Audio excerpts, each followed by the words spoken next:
السلام علیکم ورحمۃ اللہ وبرکاتہ۔ الحمدللہ وکفا وسلام علی عبادہ الذین اصطفیٰ وبعد۔ اکثر آپ سوشل میڈیا پر دیکھتے ہیں کہ بعض لوگ جب اہل بدعت کا رد کرنا شروع کرتے ہیں تو کچھ لوگ اٹھتے ہیں اور وہ کہتے ہیں کہ نہیں جی یہ طریقہ صحیح نہیں ہے، آپ ان کے ساتھ نرمی کیجئے، آپ ان کے ساتھ حسن سلوک رکھیے، آپ ان کے ساتھ وہ طریقہ کرے جو اسلاف نے کیا ہے، اور پھر اپنی من مرضی جو پسند آئے، جو خود کو اچھا لگے وہی اسلاف کی طرف منسوب کرتے ہیں اور کہتے رہتے ہیں کہ اسلاف نے ان کے ساتھ، اہل بدعت کے ساتھ نرمی اختیار کی ہے، آپ بھی نرمی اختیار کریں۔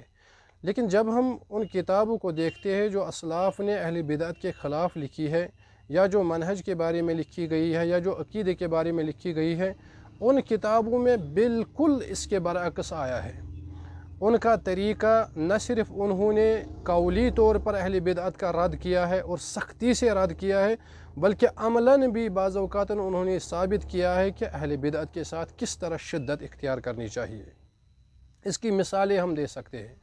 مثال کے طور پر امام دارمی رحمہ اللہ نے اپنے سنن کے مقدمے میں ذکر کیا ہے، اسی طرح امام آجوری نے الشریعہ میں، اور اسی طرح امام لعلکائی نے شرح اصول اعتقاد اہل السنہ والجماعہ میں عمر رضی اللہ عنہ سے ایک قصہ نقل کیا ہے۔ عمر رضی اللہ عنہ کے زمانے میں مدینے میں ایک شخص آیا، اس کا نام سبیغ تھا۔ سبیغ اہل البدع میں سے تھا، اس کے پاس کچھ کتابیں تھیں۔ وہ مدینے میں داخل ہوا اور مدینے میں متشابہ آیات پر گفتگو کرنے لگا، بحث و مباحثہ کرنے لگا۔ یہ بات عمر رضی اللہ عنہ کو پہنچی۔ عمر رضی اللہ عنہ نے کچھ لاٹھیاں جمع کی، کچھ ڈنڈے جمع کیے، اس کے بعد اس سبیغ العراقی کو بلایا اور اسے پوچھا تمہارا نام کیا ہے؟ اس نے سبیغ کہا۔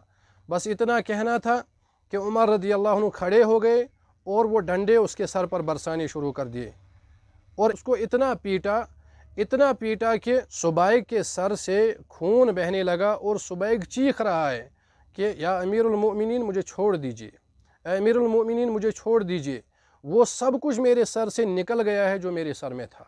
یہ طریقہ تھا زنادقہ اور اہل البدع کے ساتھ ہمارے اسلاف کا۔ اور بعض لوگ کہتے ہیں نہیں جی نرمی کرنی چاہیے تھی، یہی نرمی کرنی چاہیے تھی۔ ایسے ہی کئی ایک واقعات ہے۔ مثال کے طور پر ایک ابن سیرین رحمہ اللہ کا قصہ ہے، یہ بھی سنن دارمی کے مقدمے میں آیا ہے کہ ابن سیرین رحمہ اللہ نے اہل بدعت کی زبان سے قرآن سننا بھی پسند نہیں کیا اور ان کو فوراً اپنی مجلس سے نکال دیا۔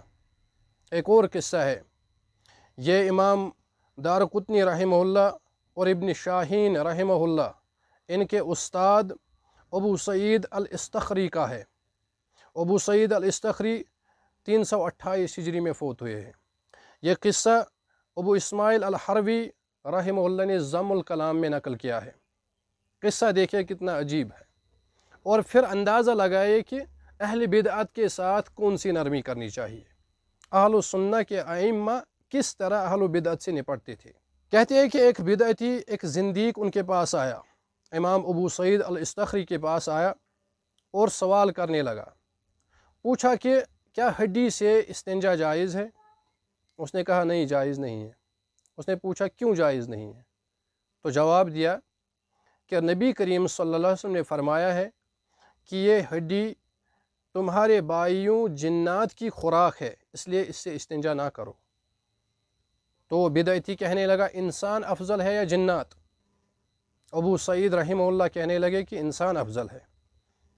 اس نے پوچھا تو پھر پانی سے استنجا کیسے جائز ہو سکتا ہے؟ راوی کہتے ہیں کہ جب اس نے یہ سوال کیا کہ پھر انسانوں کی غذا یعنی پانی سے استنجا کیسے جائز ہو سکتا ہے، تو ابو سعید رحمہ اللہ کھڑے ہو گئے اور ان کو اسی جگہ دبوچا، ان کا گلا پکڑا اور ان کو مارنا شروع کر دیا، اور کہنے لگے کہ اے زندیق تو نبی صلی اللہ علیہ وسلم کا رد کر رہا ہے۔ پھر راوی کہتا ہے کہ اگر میں نے اس کو نہیں چھڑایا ہوتا تو اسے وہیں پہ قتل کر دیتے۔ یہ ہے اہل السنہ کے ائمہ کا اہل بدعت کے ساتھ معاملہ، اور ہمارے نوجوان جذبات میں آ کے کہتے ہیں کہ نہیں جی ان کے ساتھ نرمی کیجئے، ان کے ساتھ حسن سلوک رکھے۔ یہ طریقہ اسلاف کا ہے۔ اسلاف کا طریقہ یہ ہے کہ وہ اس قدر سختی کرتے تھے۔ اب آگے ایک اور بات میں یہاں پہ ایک اشکال جو ہمارے نوجوانوں میں ہے وہ میں نکالنے کی کوشش کروں گا، وہ یہ کہ اہل البدع کی دو قسمیں ہیں۔